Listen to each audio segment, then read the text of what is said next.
कौन कौन सी wave electromagnetic wave होती है, कौन कौन सी नहीं होती हैं, किसकी तरंग दैर्घ्य सबसे ज्यादा होती है, किसकी कम होती है।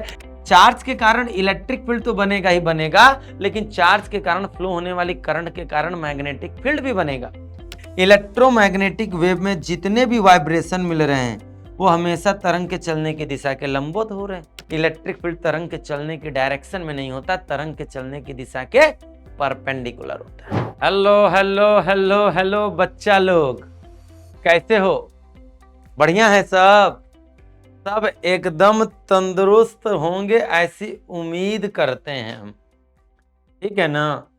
अब आने वाली है बोर्ड परीक्षा, तो अब लोड बढ़ रहा होगा, अब थोड़ा सा दिमाग थोड़ा सा पगला रहा होगा। तो पगलैया जाना, थोड़ा सा कंसंट्रेशन करने की जरूरत है, थोड़ा सा पढ़ने की जरूरत है। बस पढ़ ले गए तो फिर अच्छी बात है। तो कई बच्चे तो परेशान हो रहे होंगे, सर जी पेपर बहुत पास आ रहा है, अब कपार दुखा रहा है। मत दुखाए, खूब झमाझम पढ़ोगे, परेशान मत हो खलो। बहुत मस्त तरीके से पढ़ोगे रज्जा, एक एक चीज पढ़ोगे रज्जा, बस दिमाग लगा लगा कर पढ़ना। तो आज बच्चों अपने इस क्लास में स्टार्ट होने जा रहा है चैप्टर नंबर 8, जिसका नाम है इलेक्ट्रोमैग्नेटिक वेव्स, धुआंधार चैप्टर। एक लॉन्ग क्वेश्चन के फॉर्मेट में आता हुआ ये हमेशा चैप्टर होता है, ठीक है।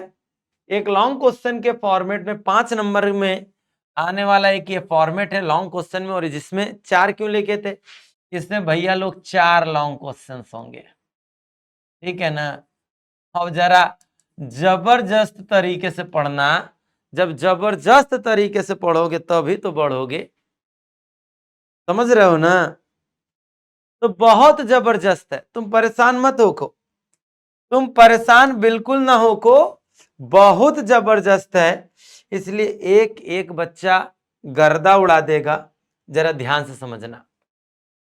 तो हम इस इलेक्ट्रोमैग्नेटिक वेव में क्या क्या चीज डिस्कस करने वाले हैं, इसको जरा सभी बच्चे गौर करेंगे। हम सबसे पहले तो बच्चों इसमें डिस्प्लेसमेंट करंट को बताने वाले हैं, क्या होती है विस्थापन धारा। फिर पढ़ाएंगे कुछ मैक्सवेल इक्वेशंस को, फिर पढ़ाएंगे इलेक्ट्रोमैग्नेटिक वेव को, फिर इलेक्ट्रोमैग्नेटिक वेव का नेचर प्रूफ कराएंगे, इसका नेचर कैसा होता है, इसकी प्रकृति कैसी होती है। बोलो प्यारे बच्चों, बस एक एक चीज ध्यान से पढ़ना, सब कुछ समझ में आएगा। आप सबसे पहले हमारे सामने आ रही है ये विस्थापन धारा क्या होती है, ये डिस्प्लेसमेंट करंट क्या होती है। कपार खजवाता, थ्योरी वाला क्वेश्चन है, क्या समझ में आएगा बच्चों को। तो बेसिक टर्म्स याद रखिएगा, हम लोग पढ़ चुके हैं कि अगर इलेक्ट्रिक फील्ड चेंज होता है तो मैग्नेटिक फील्ड बनती है, और मैग्नेटिक फील्ड चेंज होता है तो इलेक्ट्रिक फील्ड बनती है।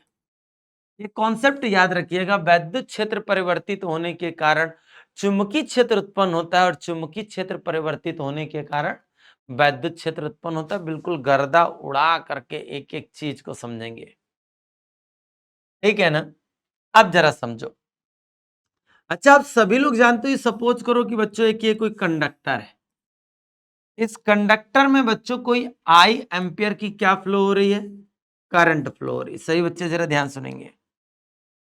तो आप सभी लोग जानते हो अगर करंट फ्लो हो रही है तो इसके अराउंड कहीं ना कहीं मैग्नेटिक फील्ड आएगा।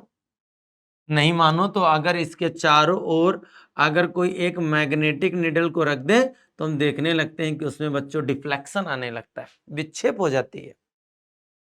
तो जरा ध्यान से सुनो प्यारे बच्चों सभी लोग, इस वायर के अराउंड, इस वायर के अराउंड कहीं ना कहीं एक मैग्नेटिक फील्ड प्रोड्यूस होगा, ऐसा ऑस्टेड ने बताया था।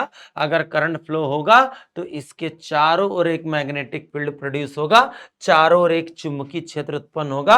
अगर इस वायर के चारों ओर एक कोई क्लोज लूप टेक करें, अगर इस वायर के चारों ओर एक क्लोज लूप टेक करें, तो आप सभी लोग जानते हो the line integral of magnetic field for any close path is equal to the mu naught times of enclosed current. मतलब किसी बंद वक्र के लिए चुंबकीय क्षेत्र का रेखीय समाकलन वक्र द्वारा घेरे गए क्षेत्रफल से गुजरने वाली धारा का म्यू नॉट गुना होता है। इस करंट को हम कंडक्टेंस करंट कहते हैं, चालन धारा कहते हैं। एक एक बच्चा लोग बिल्कुल जबरदस्त तरीके से पढ़ेंगे।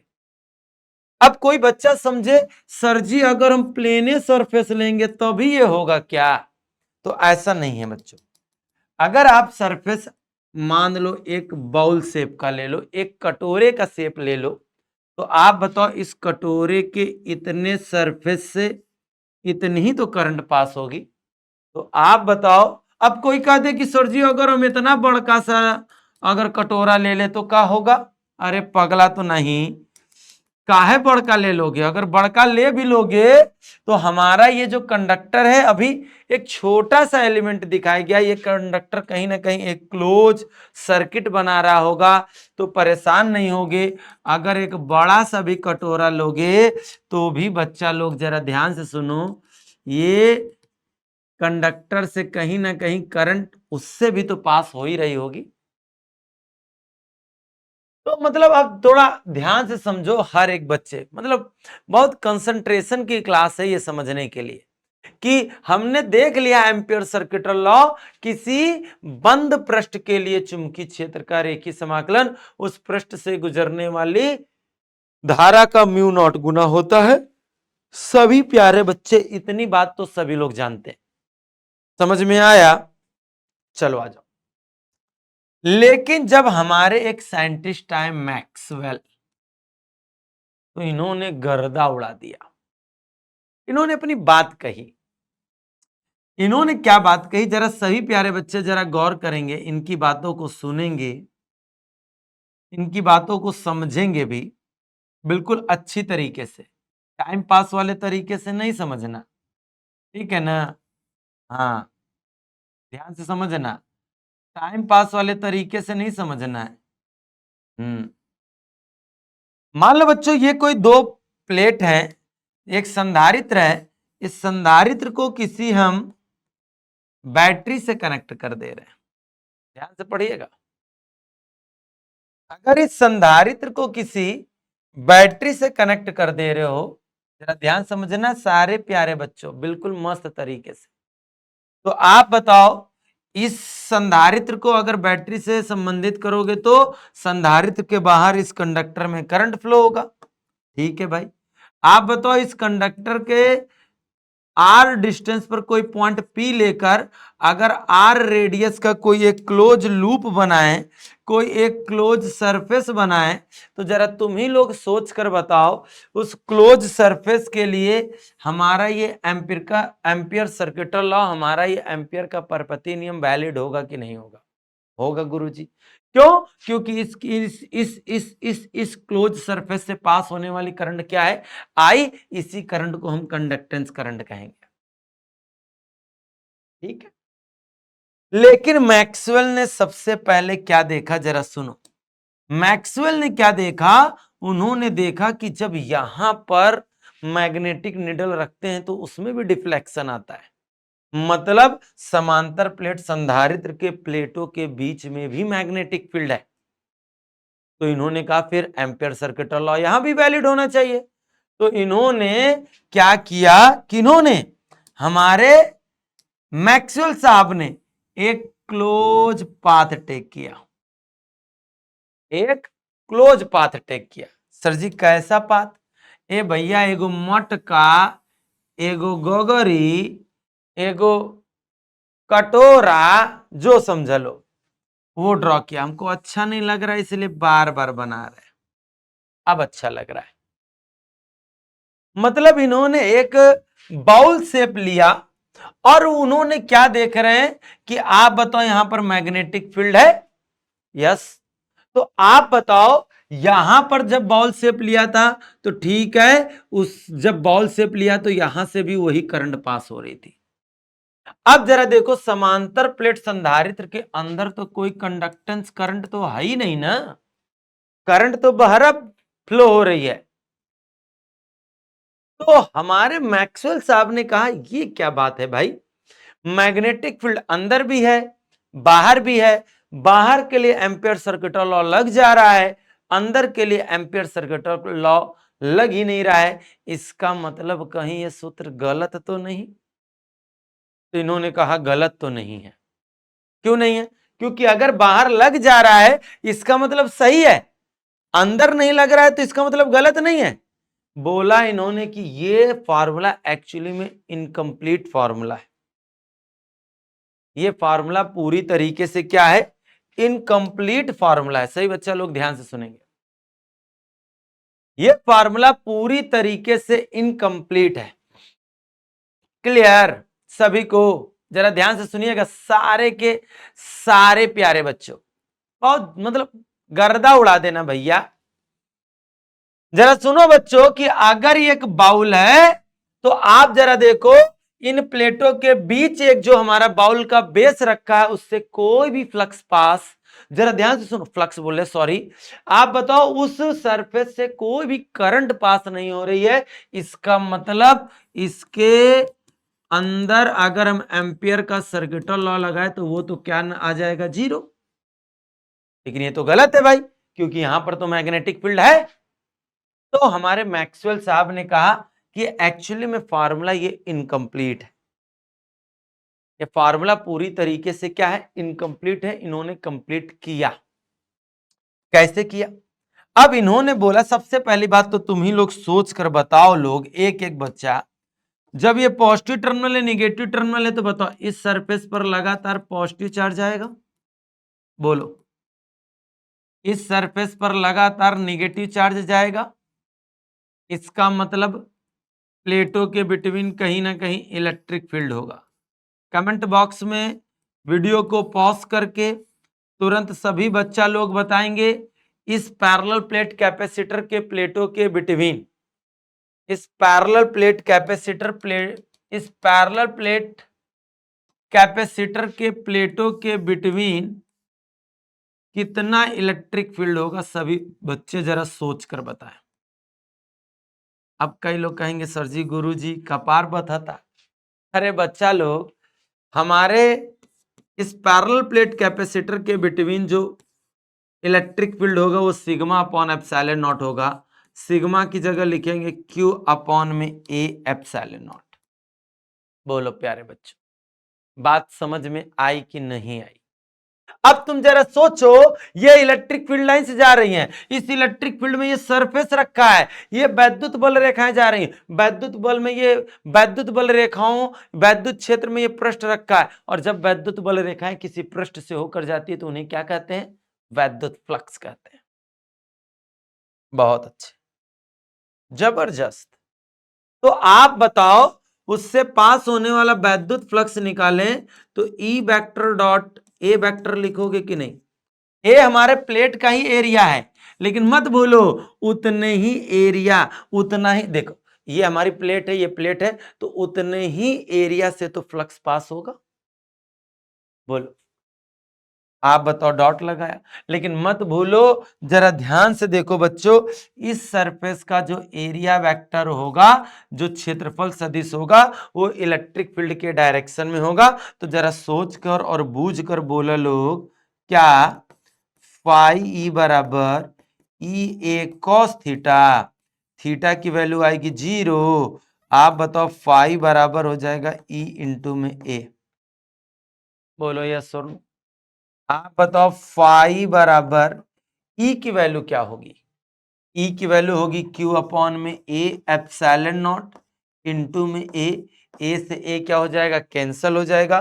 तो आप बताओ क्यू इज इक्वल टू में, आप बताओ एप्सिलॉन नॉट इंटू में फाई लिखोगे कि नहीं लिखोगे? टी के रिस्पेक्ट में डिफ्रेंशिएट कर दो बच्चों। आप बताओ डी क्यू अपॉन में डी टी, आप बताओ epsilon naught d phi upon में डी टी। अब जरा देखो, क्योंकि हमारा ये कैपेसिटर लगातार चार्ज हो रहा होगा, लगातार इससे फ्लक्स चेंज हो रहा होगा, फ्लक्स चेंज होने के कारण आप बताओ the rate of transfer charge क्या देगा? ट्रांसफर करंट, जिस करंट को कहेंगे डिस्प्लेसमेंट करंट, विस्थापन धारा।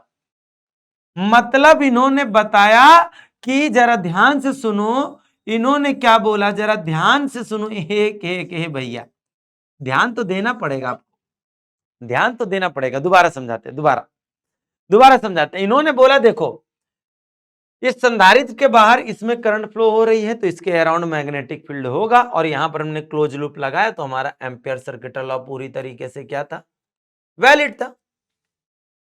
लेकिन अब हमने जैसे ही, अब हम देख रहे हैं ये तो पैरेलल प्लेट कैपेसिटर के अंदर भी भाई मैग्नेटिक फील्ड है, तो हमने जब क्लोज लूप लिया तो पता चला अंदर तो कोई आईसी करंट है ये नहीं, है ये नहीं, तो इसका मतलब एम्पियर सर्किट लॉ क्या गलत है, तो गलत नहीं, इनकम्प्लीट है। किसने बोला, मैक्सवेल ने। इसके लिए इन्होंने क्या बोला कि कैपेसिटर के बिटवीन इलेक्ट्रिक फील्ड वैद्युत क्षेत्र इतना होगा और उस कटोरे के पृष्ठ से गुजरने वाला फ्लक्स इतना होगा, इतना होगा, इतना होगा। यहां से निकाला रेट ऑफ ट्रांसफर चार्ज। आप बताओ, यहां पर विस्थापित होने वाले चार्ज निकाला तो विस्थापन होने वाले चार्ज की दर निकाली। बताओ कौन सी करंट आई, विस्थापन धारा, डिस्प्लेसमेंट करंट।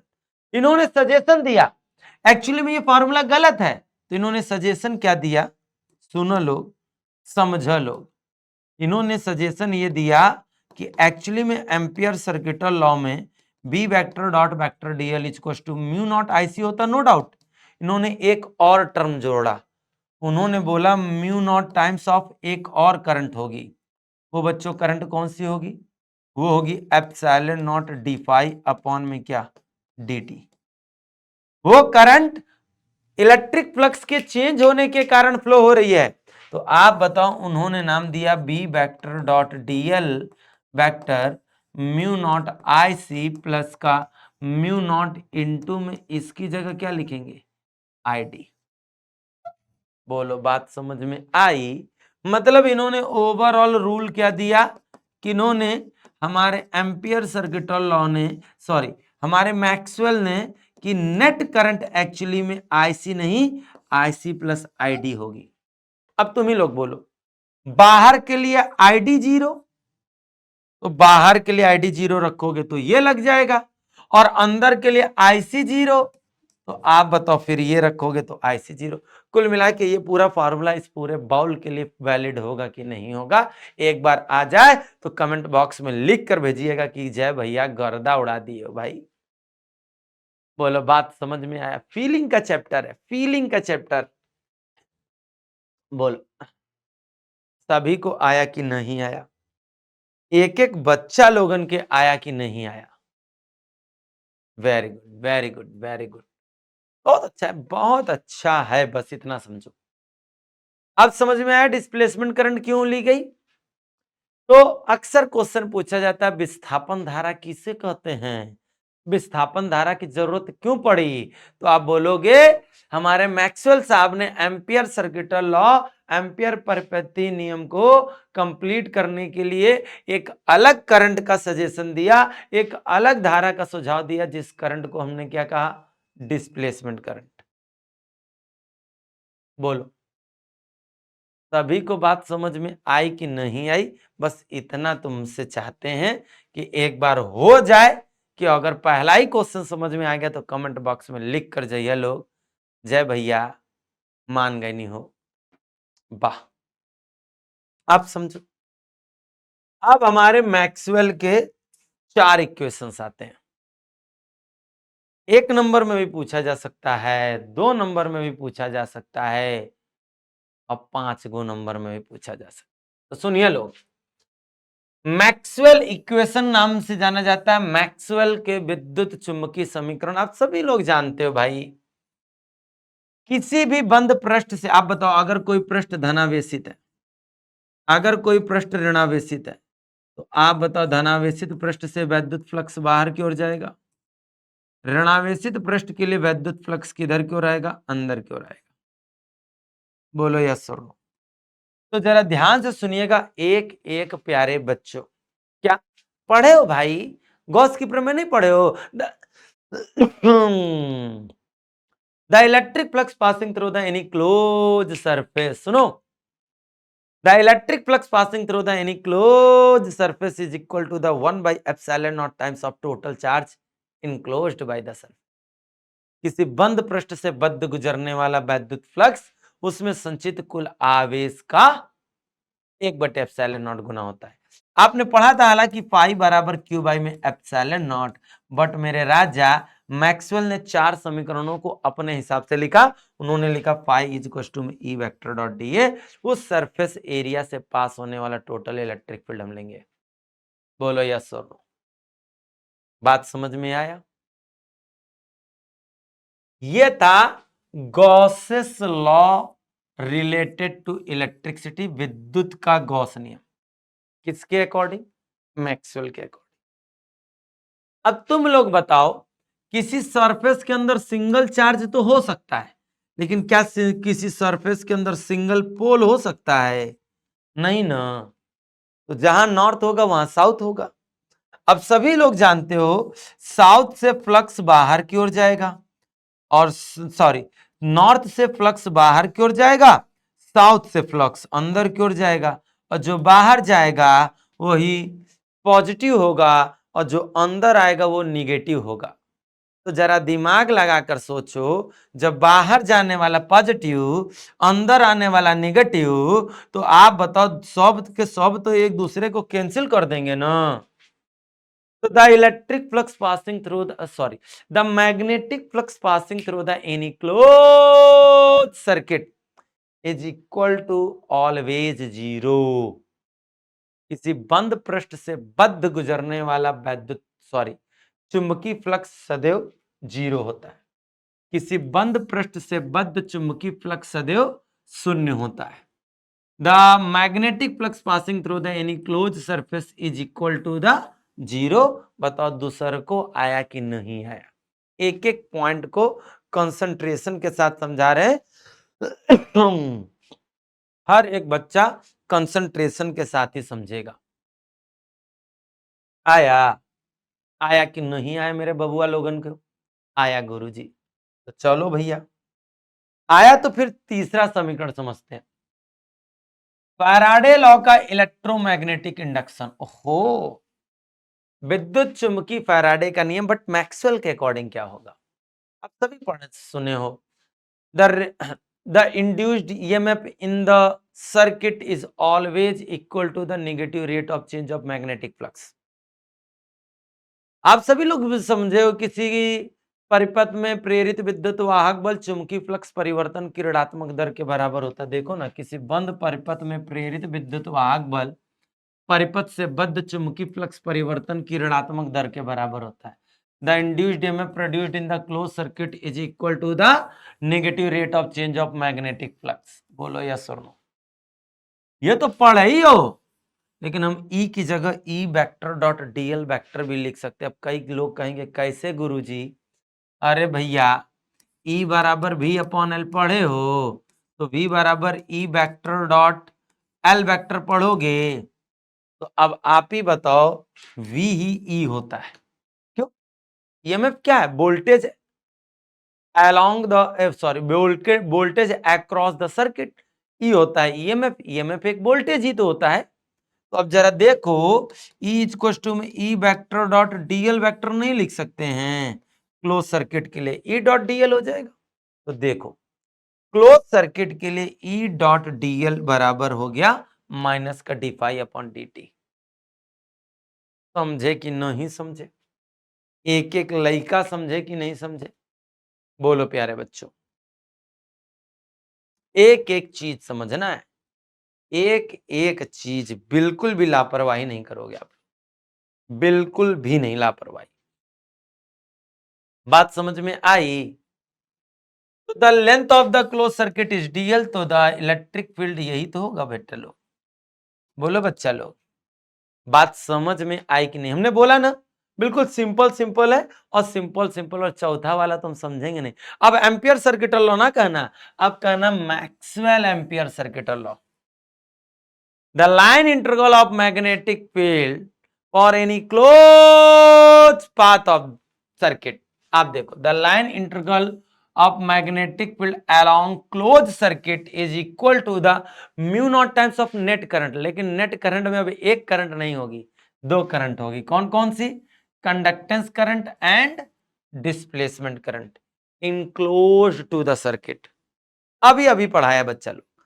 अभी अभी पढ़ाया है, किसी बंद वक्र के लिए चुंबकीय क्षेत्र का रेखीय समाकलन वक्र द्वारा घेरे गए क्षेत्रफल से गुजरने वाली कुल धारा में कौन कौन सी धारा होगी? चालन धारा और विस्थापन धारा के योग के बराबर होगी। बताओ बच्चा लोग, ये पढ़ाया है कि नहीं पढ़ाया? आज सभी बच्चा लोग गर्दा उड़ा करके बोलेंगे कि जी गुरुजी पढ़ाया तो है, पढ़ाया तो है गुरुजी आपने। तो बताओ मैक्सवेल के चारों इक्वेशन समझ में आए कि नहीं है? एक एक बच्चा लोगों को बिल्कुल आराम से समझना है। अब हम आराम से समझा रहे, तुम चाहे 2x स्पीड में पढ़ो, चाहे ई वाली स्पीड पे पढ़ो, हमको नहीं मतलब, हम तो बिल्कुल रिलैक्स माइंड और गर्दा उड़ा करके पढ़ा रहे। बोलो, बात समझ में आया? तो और जल्दी जल्दी पहली इक्वेशन समझते हैं। पाई की जगह ईडीए लिखा गया, रूल वही था। Magnetic flux passing through any close circuit हमेशा 0 होगा। यहां पर ई को हमने ई डॉट डीएल लिखा और ये हमने करेक्शन किया है, हमने जाना है। बोलो, बात समझ में आई? सभी लइका लोगन के बिल्कुल जानदार तरीके से समझ में आना चाहिए। अब चलते हैं बच्चों, पढ़ते हैं इलेक्ट्रोमैग्नेटिक वेव। क्या? इलेक्ट्रोमैग्नेटिक वेव, जरा ध्यान सुनिएगा।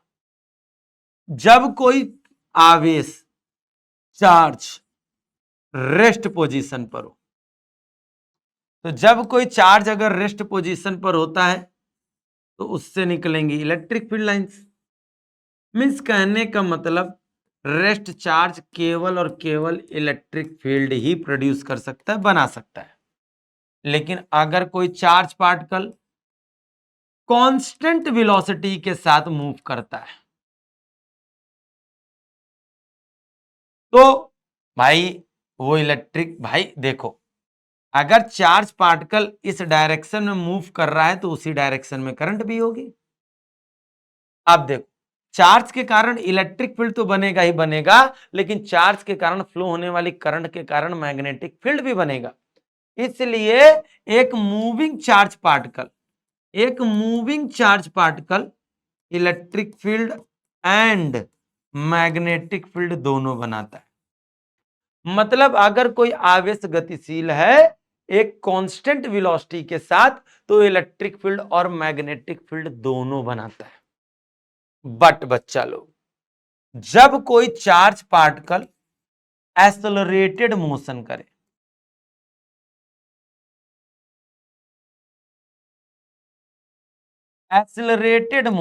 मतलब त्वरित गति करे, हे बाबू लोग, अगर त्वरित गति करेगा तो वो आवेशित कण, ध्यान से सुनिएगा, इलेक्ट्रिक फील्ड भी बनाएगा, मैग्नेटिक फील्ड भी बनाएगा, बट साथ में एक वेव भी उत्पन्न करेगा। उस वेव को ही कहते हैं इलेक्ट्रोमैग्नेटिक वेव।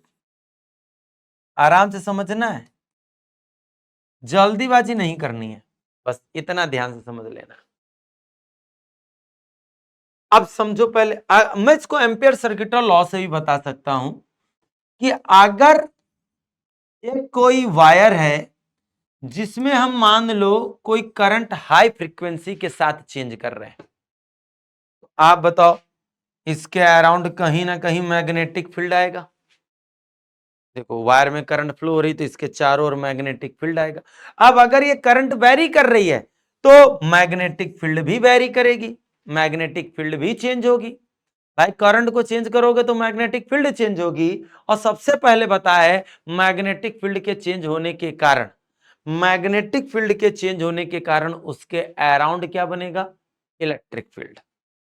अब सुनो, मैग्नेटिक फील्ड अंदर की ओर तो इलेक्ट्रिक फील्ड ऊपर की ओर, मैग्नेटिक फील्ड अंदर की ओर तो इलेक्ट्रिक फील्ड ऊपर की ओर। मतलब जरा ध्यान से सुनो, हमारा, जरा ध्यान से सुनना, हमारा कहीं ना कहीं इलेक्ट्रॉन, कहीं ना कहीं आवेश, कहीं ना कहीं धारा चेंज होने के कारण मैग्नेटिक फील्ड उत्पन्न हुआ और मैग्नेटिक फील्ड के कारण वैद्युत क्षेत्र उत्पन्न हुआ। मतलब हम यह कह रहे हैं कि जब कोई आवेशित कण त्वरित गति करता है तो वो अपनी एक तरंगों को उत्पन्न करता है, लेकिन उन तरंगों में वैद्युत क्षेत्र और चुंबकीय क्षेत्र उत्पन्न होते हैं और वो वैद्युत क्षेत्र और चुंबकीय क्षेत्र एक दूसरे के लंबवत होते हैं। इसको समझाने के लिए एक स्क्रीन ओपन कर रहे हैं, बहुते आराम से समझिएगा, बहुते जानदार तरीके से। आओ जरा समझाते हैं बच्चा लोग, आओ आओ जरा समझाते हैं अपने बच्चा लोगन के। आओ, ये है बच्चा लोग। हाँ, फुल स्क्रीन करने दो भाई, फुल स्क्रीन में ज्यादा मजा आएगा ना। दिख रहा है आपको? दिख ही रहा होगा गुरुजी। हम जैसा दिखाना चाहते हो वैसा नहीं दिख रहा है भाई।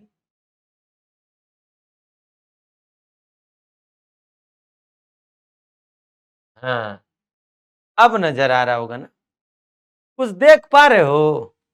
अब थोड़ा सा फील समझ में आएगा। देखो प्यारे बच्चों, जब आवेशित कण गति करेगा तो वो वैद्युत क्षेत्र और चुंबकीय क्षेत्र उत्पन्न करेगा। और वैद्युत क्षेत्र, क्योंकि वो त्वरित गति कर रहा है, तो वैद्युत क्षेत्र और चुंबकीय क्षेत्र भी वेरिएबल होंगे, लेकिन एक दूसरे के लंबवत होंगे। आप देख पा रहे होंगे ये जो ऑसिलेशन बन रहे हैं वो इलेक्ट्रिक फील्ड के बन रहे हैं, और ये जो बन रहे हैं वो एक क्या बन रहे हैं, मैग्नेटिक फील्ड। ग्रीन और रेड वाली को देखो, ये ऐसे ऐसे ऐसे ऐसे, मतलब अगर मतलब आवेशित कण अगर ऐसे गतिमान है, चार्ज पार्टिकल अगर ऐसे एक्सेलरेटेड मोशन कर रहा है, तो ये इलेक्ट्रिक फील्ड है और ये मैग्नेटिक फील्ड है। बोलो बात समझ में आया कि नहीं आया? बात समझ में आया कि नहीं आया? तो ये देखो मैग्नेटिक फील्ड, इस तरह इस तरीके से ये देखो, मतलब जब कोई आवेशित कण त्वरित गति करता है तो वह अपनी ऊर्जा तरंगों के रूप में उत्पन्न करता है। उन तरंगों को विद्युत चुंबकीय तरंगे कहते हैं, क्योंकि इन तरंगों में वैद्युत क्षेत्र और चुंबकीय क्षेत्र दोनों होते हैं, दोनों ही एक दूसरे के लंबवत होते हैं। अरे दोनों ही तरंग के चलने की दिशा के भी कैसे होते हैं, लंबवत होते हैं। अब सबसे बड़ी बात तो एक चीज ये समझ में आ रही है कि हमारी इलेक्ट्रोमैग्नेटिक वेव जो होती है, अब इलेक्ट्रिक फील्ड और मैग्नेटिक फील्ड से मिलकर बनी होती है, और इलेक्ट्रिक फील्ड और मैग्नेटिक फील्ड तो वैक्यूम में भी प्रोड्यूस हो सकती है, निर्वात में भी उत्पन्न हो सकती है। इसलिए इलेक्ट्रोमैग्नेटिक वेव बच्चों निर्वात में भी उत्पन्न की जा सकती है। इसका मतलब लाइट भी एक प्रकार की क्या है, लाइट भी बच्चों एक प्रकार की इलेक्ट्रोमैग्नेटिक वेव है। इसका मतलब इलेक्ट्रोमैग्नेटिक की स्पीड भी लाइट के स्पीड के इक्वल होती है, 3 × 10⁸ मीटर पर सेकेंड के बराबर होती है। बात समझ में आई कि नहीं आई? बात समझ में आई कि नहीं? बिल्कुल जानदार तरीके से पढ़ो लोग, बिल्कुल जानदार और शानदार तरीके से पढ़ो लोग। तो हमने क्या बोला, हटा दी स्क्रीन से ना अब। तो बहुत सीधी सी बात समझ में आ गई होगी आप सभी को कि जब कोई आवेशित कण, अरे सर जी आप बहु डायग्राम बना दो। ये भैया हम बना नहीं पाते हैं ना, इसीलिए नहीं बनाए थे। ये कोई तरंग के चलने की दिशा है और ये हमारे इलेक्ट्रिक फील्ड के वाइब्रेशन है, और ये हमारे बच्चों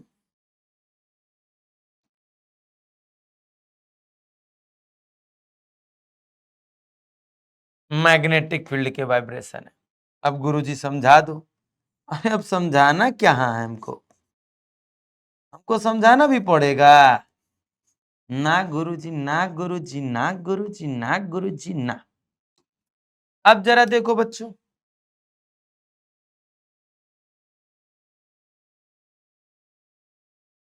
समझे?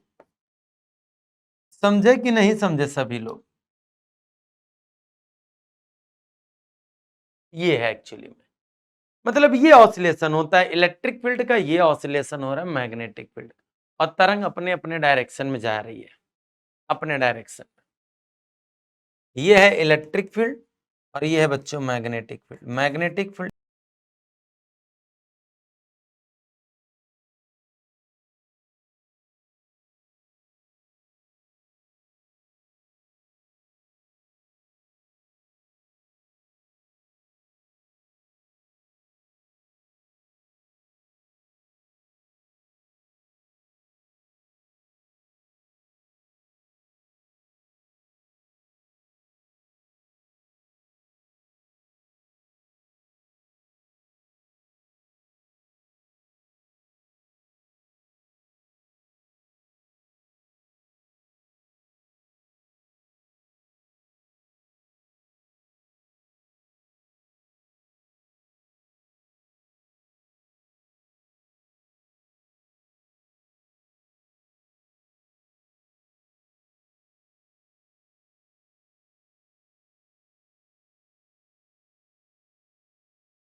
कंपन करते हैं। समांतर कंपन का मतलब समझते हो? स्प्रिंग, स्प्रिंग को खींच के छोड़ दोगे तो वेव तो आगे जाएगी, लेकिन उसके मीडियम के पार्टिकल तरंग के चलने की दिशा के समांतर कंपन करेंगे कि नहीं करेंगे?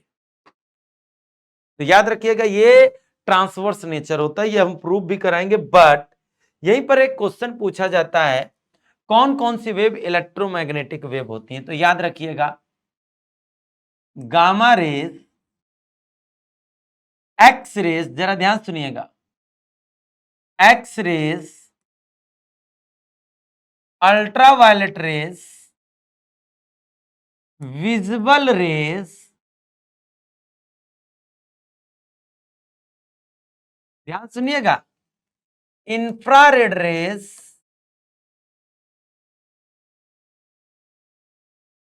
Microwave and radio wave. ए गुरुजी ये कौन कौन सी वेव है? भैया गामा रेज, एक्स रेज, इसको हम लोग बोलते हैं पराबैंगनी, पराबैंगनी। इसको बोलते हैं बच्चों अवरक्त, अव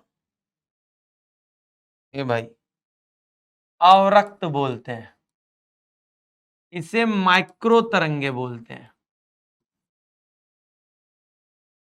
इसे बच्चों रेडियो तरंगे बोलते हैं। ये एक्चुअली में बच्चों हमारी इलेक्ट्रोमैग्नेटिक वेव्स होती इतनी सारी। याद रखिएगा बच्चों, ये जो हमने लिखने का क्रम चुना है वो तरंगदैर्घ्य के बढ़ते क्रम में लिखा है, वेवलेंथ के बढ़ते क्रम में। मतलब सबसे कम वेवलेंथ किसकी होती है? गामा रेज, और सबसे ज्यादा होती है रेडियो वेव्स की। उल्टा भी बोल सकते हो, ये आवृत्ति के घटते क्रम में है, फ्रीक्वेंसी के घटते क्रम में। गामा रेज की फ्रीक्वेंसी सबसे ज्यादा होती है, रेडियो वेव्स की फ्रीक्वेंसी सबसे कम होती है। क्या इतनी बात सभी बच्चों को समझ में आई? बहुत अच्छी, इतनी बात सभी बच्चे बहुत अच्छी तरीके से समझेंगे। ये होती है हमारे पास इलेक्ट्रोमैग्नेटिक वेव। बट अब कई बच्चा कहेगा कि सर जी हमको इतनी सारी रटनी पड़ेंगी, तो एक गाना तैयार करवा दे रहे हैं, सुन लो लोग। गा, गामा रेडियो पर, अच्छी राइटिंग से लिखे ना। आ, आज कुछ अलग लिखते हैं, चलो आ जाओ। गामा रेडियो पर कुछ लघु दीर्घ गाना, लघु दीर्घ गाना, यह एक्स दृश्य देख, एक्स दृश्य देख हार्ट का रक्त हुआ बैगनी। अब समझो भाई, अब समझो। एक्चुअली में ये ट्रिक अगर आपने तैयार कर ली ना, तो आप तुरंत कमेंट बॉक्स में बोल दोगे कि जय भैया गर्दा उड़ा दिए। एक्चुअली में इस गाना में सब कुछ लिखा है। गामा रेडियो पर लघु दीर्घ गाना, या एक्स दृश्य देख हार्ट का रक्त हुआ बैगनी, इसमें सारी की सारी इलेक्ट्रोमैग्नेटिक वेव्स है। जैसे गा का मतलब गामा रेस, ध्यान सुनना बच्चा, गामा रेस।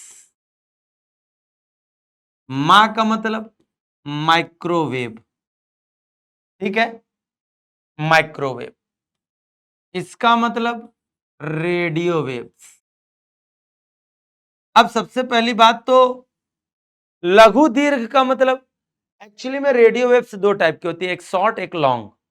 मतलब एक लघु रेडियो तरंगे, एक होती है दीर्घ रेडियो तरंगे। एक्स का मतलब आप सभी लोग समझ गए होंगे, एक्स रेस।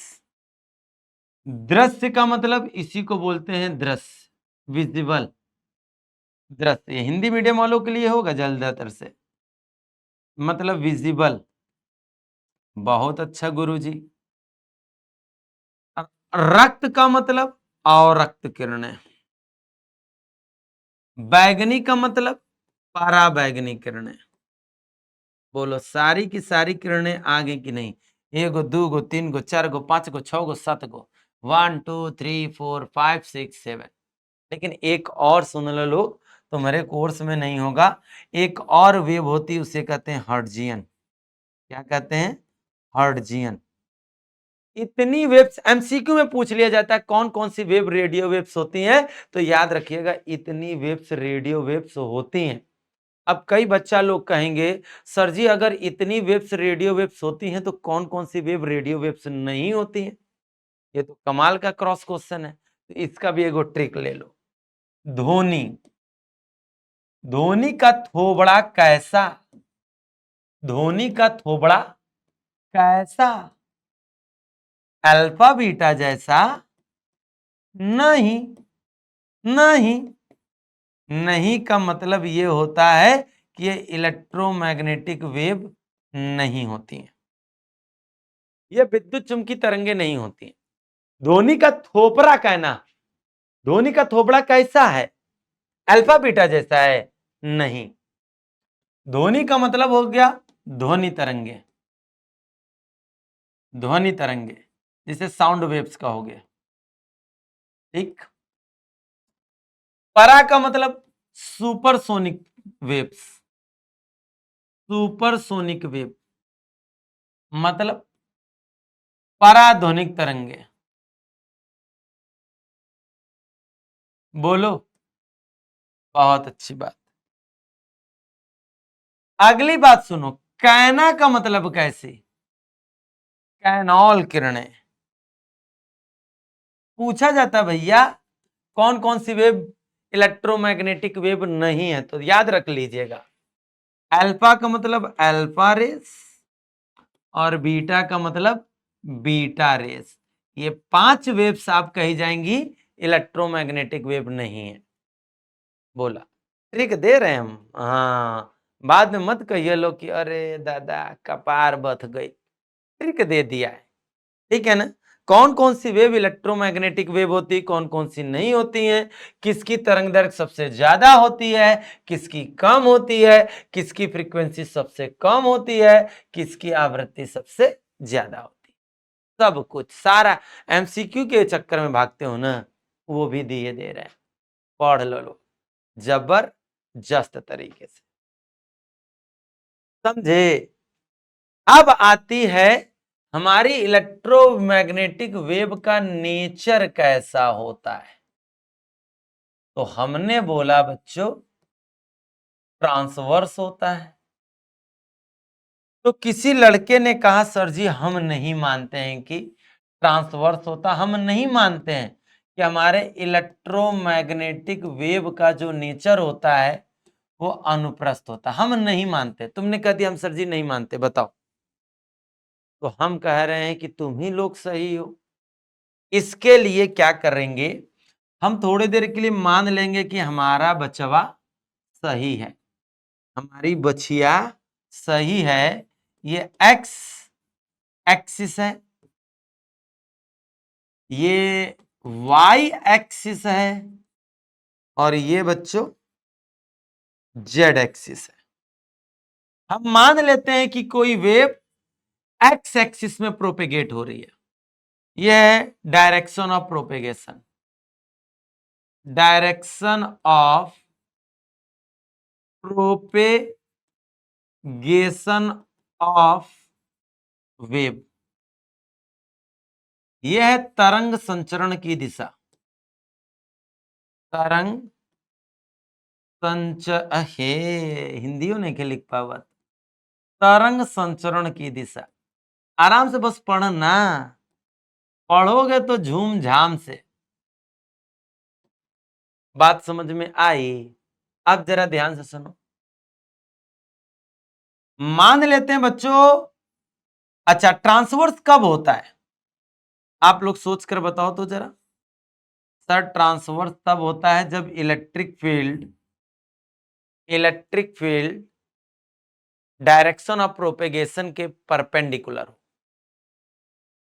हम मान लेते नहीं है, जा करो जो करना है। अब हमने मान लिया कि इलेक्ट्रिक फील्ड का डायरेक्शन जो है वो बच्चा लोग इलेक्ट्रिक फील्ड के डायरेक्शन में है। लो अब बताओ भाई क्या कर लोगे? हमने मान लिया। अरे गुरुजी ये मान लोगे तो फिर ट्रांसवर्स नहीं होगा ना। तो मान रहे हैं कि मान लो ये गलत है, ये थ्योरी गलत है। अगर हम ये प्रूफ कर दिए तो इसका मतलब वेव का नेचर लॉन्गिट्यूडिनल हो जाएगा, अनुदैर्घ्य हो जाएगा। अगर नहीं प्रूफ कर पाए तो फिर हम गलती का सॉरी बोल देंगे और आप लोग कह दोगे कि वेव का नेचर कैसा है, ट्रांसवर्स है। ठीक है ना? Very good. मान लेते हैं कि एक क्यूब ले रहे हैं जिसकी लेंथ dx, ये वाली लेंथ dy और ये वाली लेंथ dz है। एक्स एक्सिस में जो लेंथ है वो dx, y एक्सिस में dy और z एक्सिस में dz। चलो आ जाओ, आप जरा समझो,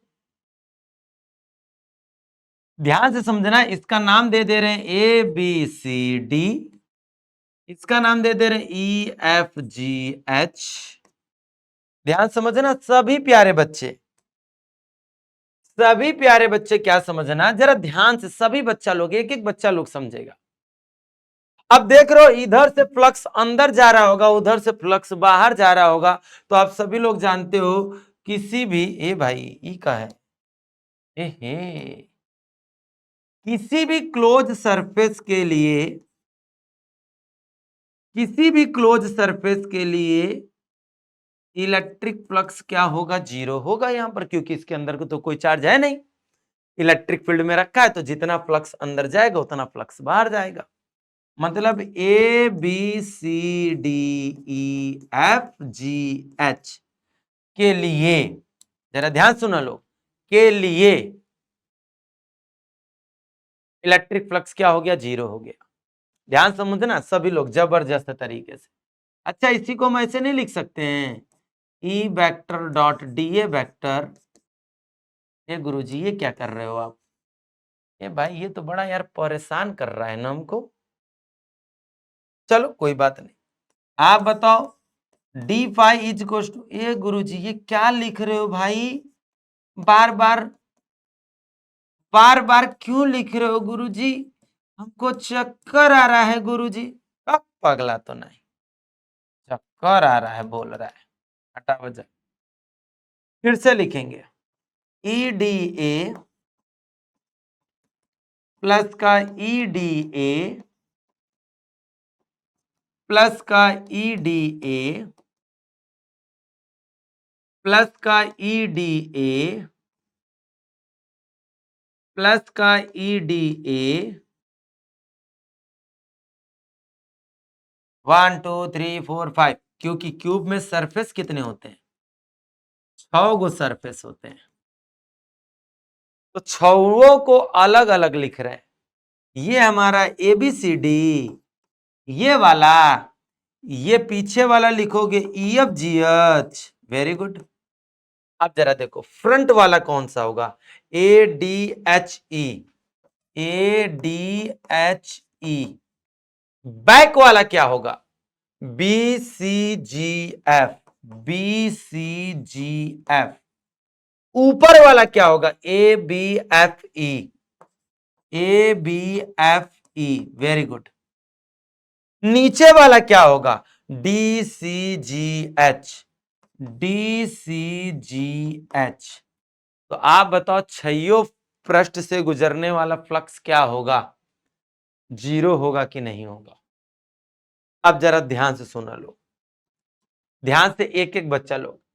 इलेक्ट्रिक फील्ड एक्स एक्सिस में इसका एरिया वेक्टर ऊपर की ओर होगा, ये हमारा क्यूब है ना, तो इसका वाला एरिया वेक्टर ऊपर की ओर और ये इलेक्ट्रिक फील्ड इधर की ओर। तो इलेक्ट्रिक फील्ड और एरिया वेक्टर के बीच एंगल कितना बनेगा, 90।